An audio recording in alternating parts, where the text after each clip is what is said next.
2,500 figure that was given when we got to the port, 1,300 containers and over could not be accounted for, which means they were missing.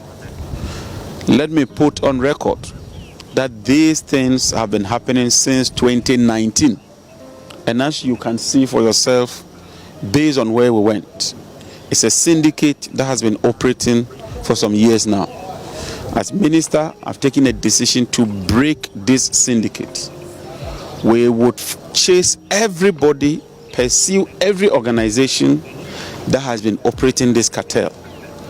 Clearly, as you can see, these are ECG cables. They are meant to be used by ECG, but they end up in these factories and then they melt them in their smelter and produce aluminium rods.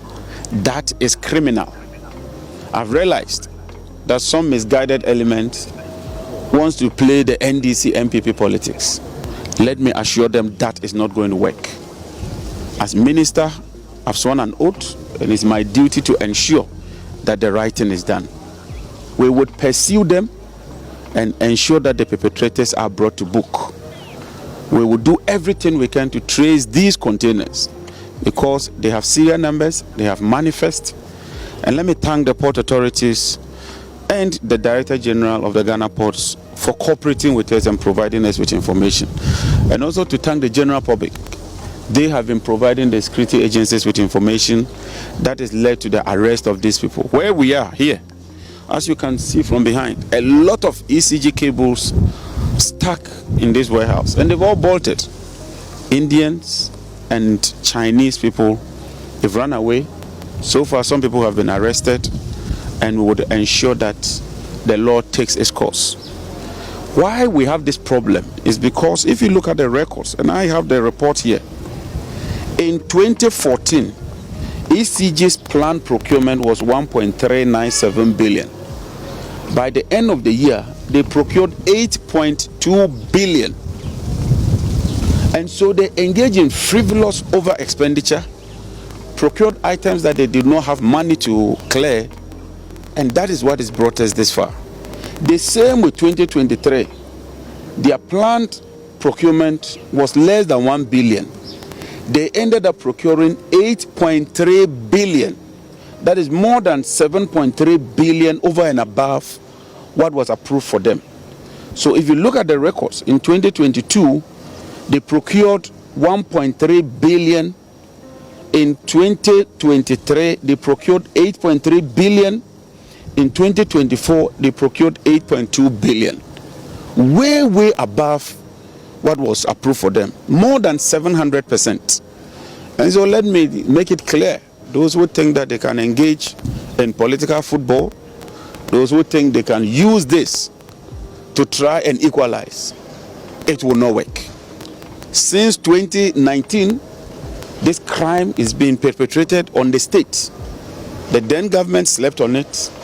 This government will not allow this to continue. And as minister, I would ensure that we curtail this, we follow and apprehend those responsible and retrieve the containers. In simple terms, I want my containers. Simple as that. And wherever the containers are, we'll trace them. And those we've apprehended, we'll not just prosecute them, we'll go to court and seek an order to sell those assets there to defray the cost so that we use that money to invest in the grid system and to make power delivery available and reliable. Jinapor, so far you found 40 of the 1,346 missing containers and somewhere around Pong. You visited that place yesterday. Have you been briefed as to how these containers and this content found its way there? We visited about 4 different places, about 4, and 2 of them are aluminium smelting companies. And they claim that some people came to sell it to them. 2 companies, the foreign nationals who are the owners have been arrested. And so the security agencies are pursuing them. The 3rd company, which has an Indian national, indicated that they procured the containers last year from some people. So the security agencies are also pursuing that. The 3rd terminal or warehouse that we went, I think they got wind of us, and all of them left the premise. And in asking questions of, because you said there are other nationals, apart from the Chinese, which other foreign nationals have you? Indian. There were some Indians too in one of the warehouses, and Ghanaians. And then we went to the other warehouses. Almost all the workers were Beninese. I have a feeling they didn't want Ghanaians to be part of the factory. Maybe they would leak information or something. But one of the Chinese factories we went to, almost all the workers are from Benin. And that was very striking. Indians, Chinese, Beninese. Well, when there is an auction, and you said some of these containers belonging to ECG, which was imported with the taxpayers' money, was auctioned at ridiculously low prices, which you have notice of now. Can such an auction of the ECG's containers at the port be done without the knowledge of, for instance, the managing director? Normally with auction, it's assumed that it's been confiscated or you forfeit your right. So it would normally not involve you. But I thought that for such high value items, the first step would have been that the state could have taken it, given it to the Ministry of Energy, and we use it for rural electrification. Because this same government spends money to buy these cables for rural electrification. And secondly, some of these items are only for one purpose. So if you take cables, they are for extension of electricity and nothing else. So if you go and auction them, it will end up in these aluminum factories where they will melt them at very ridiculous prices. Moreover, auctions traditionally ought to be done through a competitive process, not through sole sourcing once again. An announcement has to be made. Government ought to give notification for everybody to participate. And so these are some of the things I think we should correct. And so far, the National Security Coordinator is helping us. We are securing all the containers. And then we will sit with GAPOA and government and have a structured payment plan.